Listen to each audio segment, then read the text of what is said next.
What's up, everybody? Mr. Forrest back with part 4 of Hidden Treasures. Guys, I know you're excited to find out what happens to Ed and Lenny, so let's jump right into it. The boys had found something in their search for the treasure. They dusted it off. It was a box, but it was way too small to be the treasure. So what could it be? Lenny turned it all around and looked at it from every side, but Ed was super impatient and said, "Lenny, you're killing me. Just open the box. I gotta know what's inside." And so Lenny did open the box. And inside, Lenny found a piece of cloth. A piece of cloth? All that work, all that searching, all that digging for a piece of cloth? Lenny threw it over his shoulder. But as it was on the way down, Ed said, "No, Lenny!" And he caught it before it hit the ground.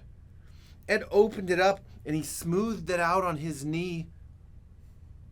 It was a treasure map. But it wasn't just a regular treasure map. Melvin was too clever for that. He figured if anybody was to find the island, and if they were to find the map, they might find the treasure. So he also hid it with clues. And the first clue said, 50 paces from camp, level with your windows. 50 paces from camp. What could that mean? Lenny said. And then Ed said, "I like camp. I go to Camp Calvary every summer. It's really fun, and Pastor Brian's super nice, and his wife Jean's lucky because she gets to ride the golf cart everywhere, and sometimes she makes this blue popcorn that..." Lenny said, "Ed, focus!" Ed said, "Oh yeah, camp. Is probably talking about where the bank robbers set up their camp before." And Lenny said, "Cool. Well, where was that?" And Ed said,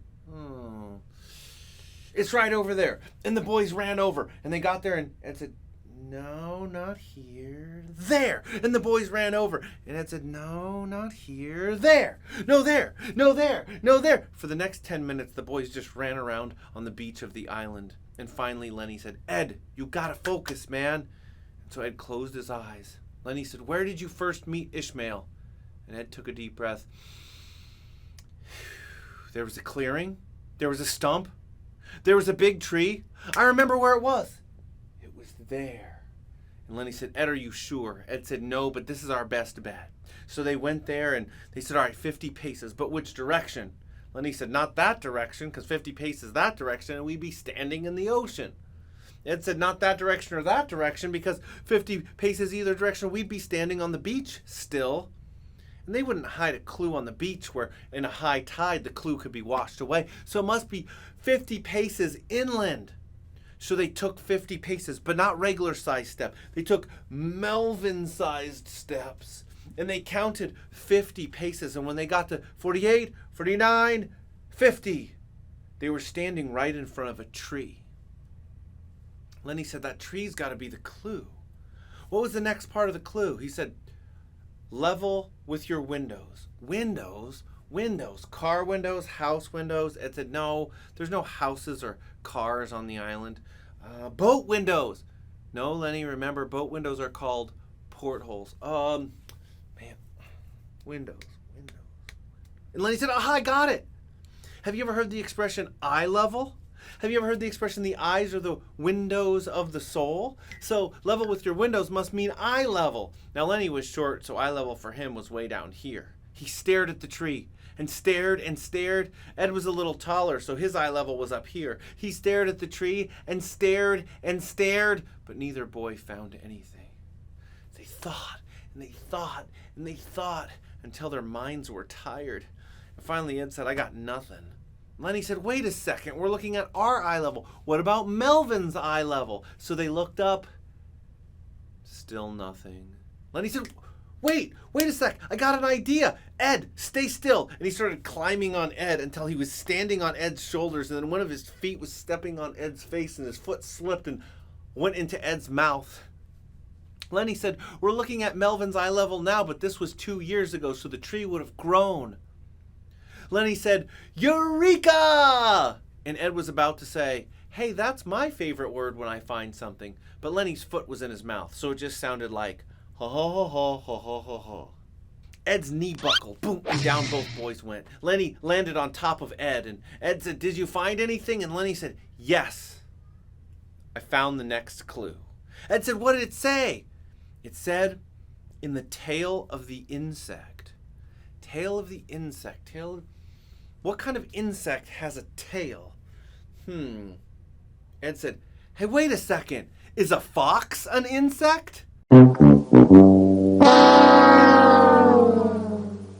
Lenny just stared at him like.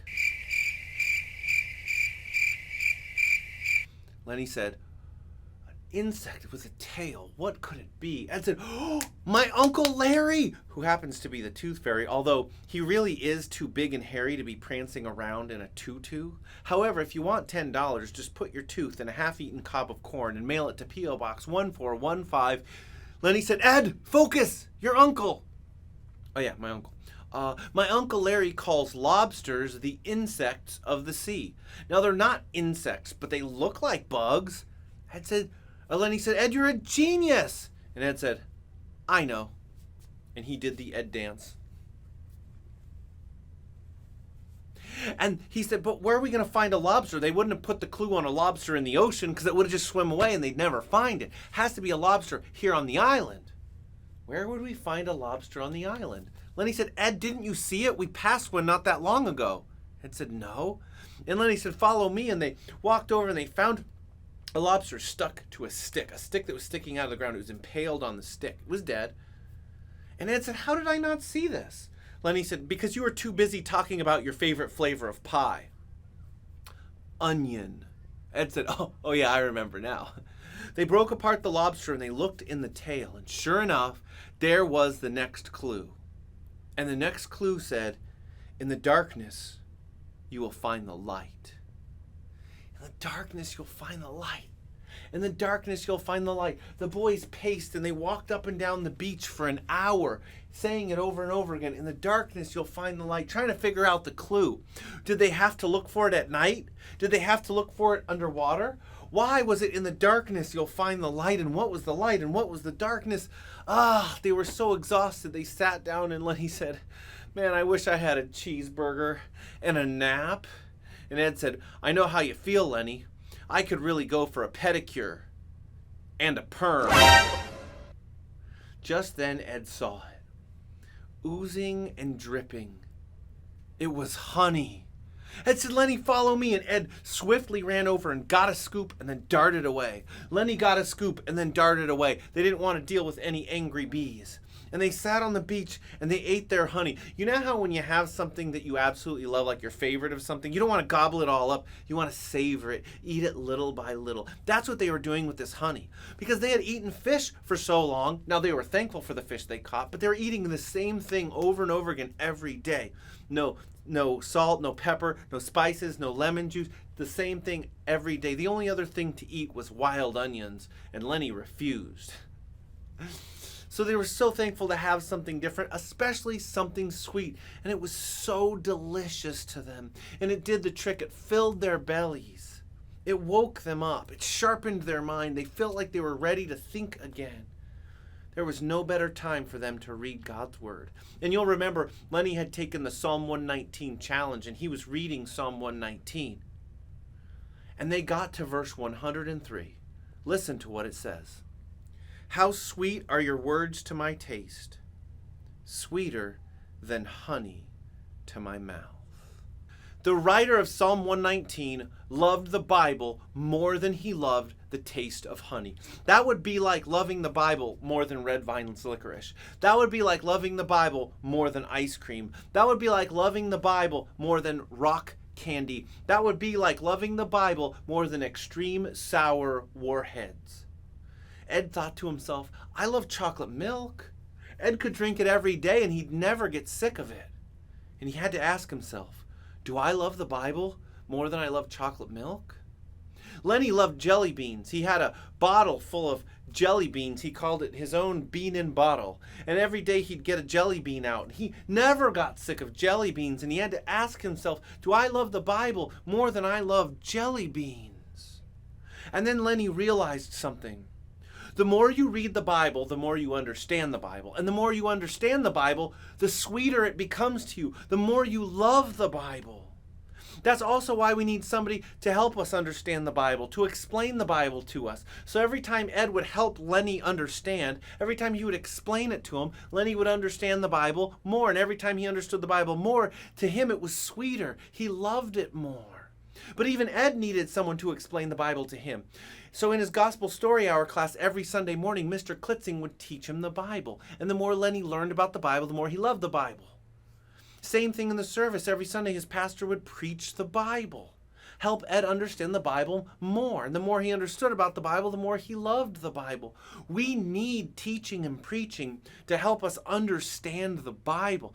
That's why you should listen to teaching and preaching as much as you can. Listen to my series, Ed Encounters Ephesians. Be a part of a church family with pastors who teach and preach the Bible to help you understand it better, because the more you understand it, the more you love it. Even more than your favorite candy. Ed was sitting there and he was burping the midnight ride of Paul Revere. Listen, my friends, and you will hear of the midnight ride of Paul Revere on the 18th of April. In the darkness you'll find the light. In the darkness you'll find the light. Lenny said, that's not how the poem goes. No, Lenny, in the darkness you'll find the light. And Ed turned and he ran. And Lenny learned when Ed runs, just run after him and don't ask questions. And he followed him all the way back to the waterfall camp. And they saw Ferdy's rock, and they walked by very carefully and said, hi, cutesy wootsy. And then they kept going. Ed walked right up to the waterfall, so close. He took a breath like this. And then he disappeared. He completely vanished. Lenny looked all around and he was super confused.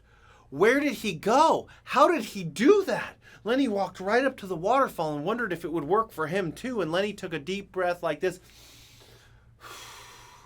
And then a hand reached through the waterfall, grabbed Lenny and pulled him in. Lenny opened his eyes and he was standing in darkness. On the other side of the waterfall was a cave. And Lenny said, Ed, please tell me that's you. Please tell me that's you. And it smelled like onion. Lenny said, hey, Ed. Ed said, follow me. Lenny grabbed the back of Ed's shirt with one hand. With the other hand, he felt along the wall of the cave as they walked. They walked slowly, being sure not to trip over other stones that were in the cave. But the further they went in, the darker it became.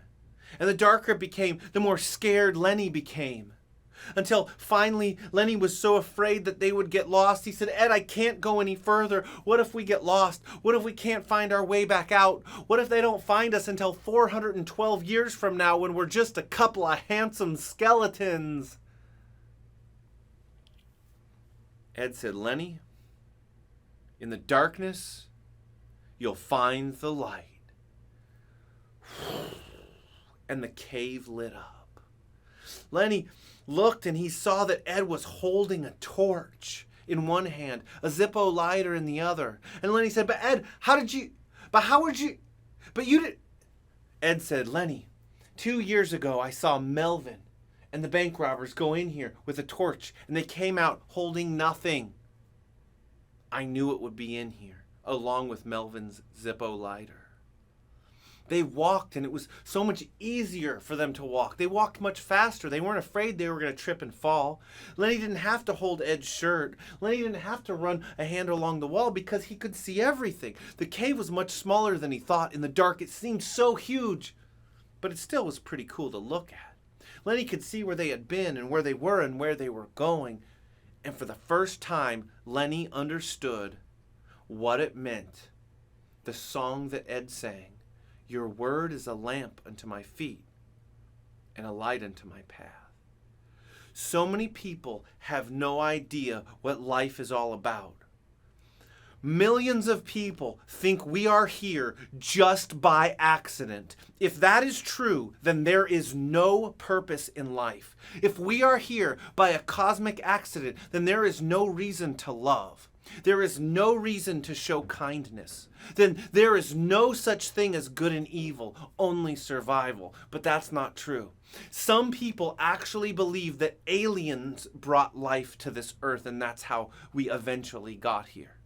So many people don't know where we came from. So many people don't know the meaning of life. So many people don't know what to do next. So many people have questions. What do I do when I'm sad? What do I do when I'm angry? What should I do when I'm bullied? What should I do when I'm lonely? Nobody listens to me. What should I do? What should I do when I'm having conflict with friends? The answers to these questions are in the Bible, because the Bible is like a light that shows us how to be saved, and it shows us how to live. And Lenny finally understood it. They walked along until there was a huge clue on the cave in front of them. And Ed said, "What could it possibly mean? What on earth could it mean?" And Lenny said, Ed, I think it means we're supposed to dig here. And Ed said, "How could you possibly know that?" And Lenny said, "Because it's a big sign that says, dig here." And Ed said, "How do you know dig here and not here and here and here?" Lenny said, "Because there's an arrow pointing here. And arrows point to things. Remember, Ed, it's like the Bible. The Bible's like an arrow that points to Jesus." And Ed said, "You're a good learner, Lenny." And so Lenny did the Ed dance. The boys found 2 flat rocks and they started digging. Ed put the torch, he found a place to stick it, and they dug and it wasn't hard because now they could see. They dug and dug until they heard thunk. Thunk! They dug as fast as they could and cleared off as much dirt as they could until they pulled out a duffel bag. Ed said, "Open it, open it, open it, open it." They unzipped the duffel bag, and it was filled with money. Filled to the brim with cash. Lenny looked at the cash and said, "There must be $1 million in here." And Ed said, "Well, actually, Lenny, there's no way to be sure. However, based on the weight, we might be able to calculate it. See, each dollar bill weighs about a gram, and there are 454 grams per pound. And then we have to calculate the volume of a dollar bill. And the volume of a dollar bill, it's approximately 2.61 by 6.14 by 0.0043. And if we multiply those numbers together, we get 0.06890922. So approximately $15 million. Lenny just stared at Ed like this. And he said, "And you're the guy who's afraid of sour cream and burps the ABCs?" The boys laughed and zipped up the duffel bag and took it with them. It was easier to get out of the cave because they moved much more swiftly with the light.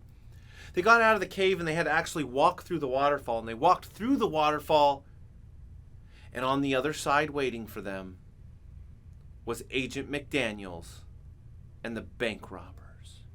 Ed yelled, "Run!" and he threw the duffel bag at Melvin. He caught the duffel bag, and Lenny ran this way and Ed ran this way. Lenny ran as fast as he could, as hard as he could, for about 20 minutes, and then he collapsed. His lungs, he was having such a hard time breathing. He had never run that far or that fast in his entire life, and he didn't know what to do. He just lay in the grass trying to catch his breath, hoping that the men weren't behind him chasing him.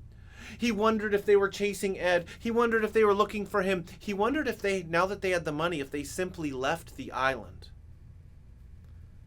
and they were just going to leave the boys there. Lenny was thinking. He didn't know what to do, and so he did what Ed taught him. When you don't know what to do, pray. He said, "God, I don't know what to do. Please show me what to do. And God, I continue to pray that I would know you and I would understand how to be saved." Now, guys, the Bible's not going to tell you how to get off a deserted island, or it's not going to tell you how to escape from bank robbers. But the Bible will tell you how to be saved, and it will tell you how to live, and it will tell you how to be in a forever relationship with God, but you must repent and believe on Jesus. Lenny heard something next to him. It was like a rustling in the grass, and he rolled over, and he stood nose to nose with a scorpion. Guys, where were the bad guys? Were they chasing Ed or chasing Lenny? Did they take the money and run? Where was Ed? Ed knew the island really well, but Lenny didn't. Lenny was lost. How would he ever find Ed again without running into those bank robbers again? What's going to happen with this scorpion? You got to find out next time. Guys, today we learned that the more you know about the Bible, the sweeter it becomes to you. Sweeter than honey, sweeter than your favorite candy. We learned that in order to understand the Bible, you need help, someone to explain it to you so you can grow. We call that preaching and teaching. You should be a part of a church family so that you can hear teaching and preaching and grow in Christ. And finally, guys, we learned that the Bible's like a light that tells us how to be saved and tells us how to live. Let's go over our epic questions very quickly. If you remember, you can say them along with me. What is the Bible? God revealing himself and his plan to his people. How did we get the Bible? God guided human authors. How does the Bible help us? The Bible's like a light that tells us how to be saved and how to live.